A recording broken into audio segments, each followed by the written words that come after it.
Hey guys, TekGeekHD here again with another video, and today I'm going to be giving you guys my rumor roundup for WWDC 2013.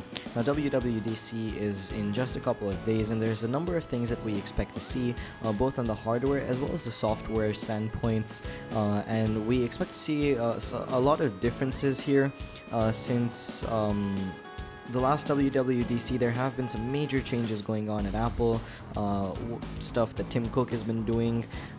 In fact, Scott Forstall, the senior VP of iOS, has actually resigned. He left Apple.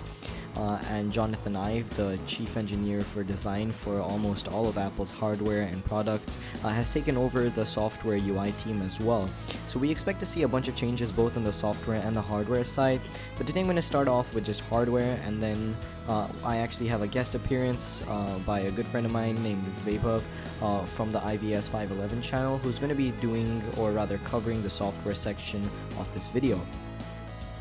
So let's get on with hardware. So in terms of hardware, there's a number of things that we expect to see. The first thing, or rather to get this out of the way, we're not going to be seeing any new iPod touches or iPods in general, no new iPhones, and no new iPads. Now, that is simply because the release schedule for those devices will not have completed a whole year this summer or in the next couple of days at WWDC, but rather we should see the iPhone and the iPod touches at the same event sometime in September or October. And the new iPads, the second generation iPad mini is something I'm pretty excited for. The iPad 5, which should see a major redesign in terms of actual physical design of the device to go more, rather to become more similar to the iPad mini somewhere in April 2014. That's not something we're going to be seeing a refresh of this year, simply because there were already two refreshes very quickly, one after another, to try to implement the Lightning port onto the new generation of iPads. So let's get on with what we are going to see. Now, the first off, I'm going to be talking about MacBook Airs, because I'm very fond of the MacBook Air lineup of computers, and I actually use the 13.3-inch MacBook Air. This is the 256GB solid-state drive edition as my main computer. I do, of course, run it off a 24-inch 1080p monitor externally attached to it, made by Dell, but that's besides the point. So the MacBook Airs, it's a ultra portable line of computers which basically paved the way for ultrabooks and ultra portable thin and light computers, which are also powerful. The first generation of MacBook Air, of course, was not a powerful computer. It was too overpriced, used a traditional hard drive, and was basically just a fashion statement, or a statement that kind of showed people that, you know, you can afford the best of the best from one of the most expensive companies at the time.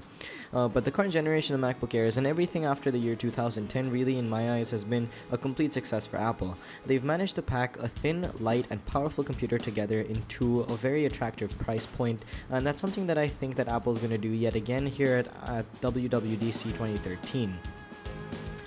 Now, what I believe is going to happen with the MacBook Airs is probably a major redesign, since the MacBook Air has remained relatively the same ever since the launch of the MacBook Air in 2000, or rather the relaunch of the MacBook Air brand in 2010, where they changed up the design. They got rid of the little flap, added more ports, etc. And since 2010, it stayed basically the same. They also got back the backlit keyboard that year. And again, essentially, as I said before, it has stayed the same. I'm starting to sound a little redundant now. But the next generation of MacBook Airs, besides for housing the new Haswell chips, will most likely also see a new major redesign in terms of actual hardware as part of the device. Because the MacBook Air, while it has stood the test of time in terms of its design, it really does need an update now, because a lot of new companies are releasing very nice looking, like, brushed metal finishes on their computers, etc. And while that's not something I expect from Apple, the least they could do is put the black outline from the MacBook Pro line onto the MacBook Air to make the screen seem a lot more seamless.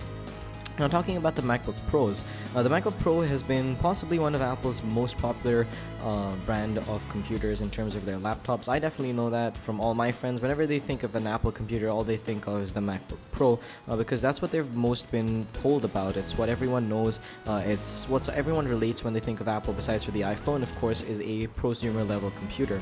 Now, for the MacBook Pros, they did feature a new line of computers last year in the form of the MacBook Pro with Retina display models, both the 13 and the 15-inch. And really, I don't see those being changed in terms of design at all. I do, however, expect a price drop. They might just say, this is a new generation of MacBook Pro. It has, said features, and here is the new price. And really, the new price will probably just be because the Retina display is now completed, or is now in its second cycle. Because the Retina display on the MacBook Pro, when last released in 2012, was in its first cycle, and so very expensive to manufacture, implement, and then sell to the public. But now, since it's been in mass production for a fairly long time, a year in terms of technology is an eternity, really. It has gained traction, and so should probably be a lot cheaper to be able to implement into MacBook Pros. Now, besides for the Retina MacBook Pros, I actually see, and this is what something I've been hoping to see rather in the MacBook Pro line, is that they actually get rid of the regular MacBook Pros.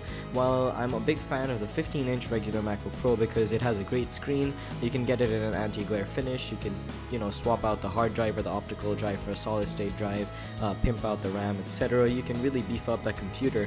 But as you guys can see from Apple's current, the way that they've been releasing products, even the main desktop computers that they run, such as the iMacs, have now started coming without optical drives. And really, Apple's all about saving space, increasing portability and efficiency, as well as aesthetic design. So I do possibly think that Apple is going to get rid of the regular MacBook Pros and then standardize the Retina MacBook Pro across the lineup for their main prosumer level laptop computers. Now again, don't take my word on this may or may not happen, but I do find it something that could be very likely in terms of hardware release. Now what I'm going to actually do now is give it over to a friend of mine, IPS511. The link to his channel is in the description of this video. Alright, thanks TekGeekHD. Right, so first let's talk about iOS 7 since it's the more popular operating system. Now we know certain things about iOS 7 for sure, namely that it's going to have a more flat and more black and white user interface compared to previous iOS versions. Along with this, it'll be getting away with skeuomorphism, and skeuomorphism meaning the type of interface which tries to replicate real-life objects. Say for example the iBooks application, which is made to look like a real-life bookshelf. Apple has quietly hinted us at what iOS 7 may be like by introducing their new WWDC application, which looks a little bit different than what we have right now, but it's not at all drastic. Now it's not all about the UI either. Tim Cook revealed at the D11 interview that Apple, specifically iOS, will be seeing opening up of APIs. Now what does opening up of APIs mean? It basically means that third-party developers may be developing certain bits and pieces of iOS. That sounds very cool. Apple has been pretty strict with their APIs in the past, and it's definitely a good opportunity for iOS to improve. Integration of Flickr and Vimeo is also being almost ensured. Apple is trying its best to get away from Google, it seems. There's been a lot of buzz about iOS 7 having the feature called AirDrop, and AirDrop is a feature on Mac which allows the users to easily share files if they happen to be connected on the same network, and this would make sharing files between iOS devices really much easier, but it may or may not make its way through iOS 7. Now let's talk about OS 10.9, and unlike iOS 7, macOS 10.9 will not see any drastic change. Most news sources are pointing towards integration of more and more iOS features into 10.9. Integration of Siri has been widely reported throughout the internet, which may or may not happen. Even iBooks and newsstand features are being reported to make their way into OS 10.9. And OS 10.9 may be called Grumpy Cat. Many sources are reporting. Oh, of course, I'm just kidding. There's also been a rumor suggesting tab finder browsing, just like it is with internet browsers. That seems like a really nice addition, and it'll mostly be implemented. And I think that's all about we have for the software side of rumors. And hopefully we're going to see some good features in iOS 7, which will totally blow our minds away. Alright guys, that does basically in its entirety cover everything that I wanted to in this video. I hope that you guys have got a fairly well-rounded understanding of what we might see at WWDC 2013 through this video. I really do hope to see a bunch of new UI changes to iOS to try to bring me back to it, since as you guys may know I am switching to a Project Android, or rather I am switching to Android, and this project that I'm calling it is called Project Android. You may have heard about it or seen it on my channel banner or through some of my earlier videos. Now, if iOS actually does manage to bring me back, don't worry, I will continue to make Android videos, of course, because it is still going to be my main phone, but I will pick up something like an iPad mini or a second generation, or rather 6th generation iPod Touch or something of the sort. Now anyway guys, that about concludes this video. I really do hope that you guys enjoyed it. If you did, it would be awesome if you guys could leave this video a like rating. And for more videos like these, as well as other unboxings, reviews, and much more, please do remember to subscribe. Again guys, thank you for watching, and as always, I'll catch you all in the next video. Peace.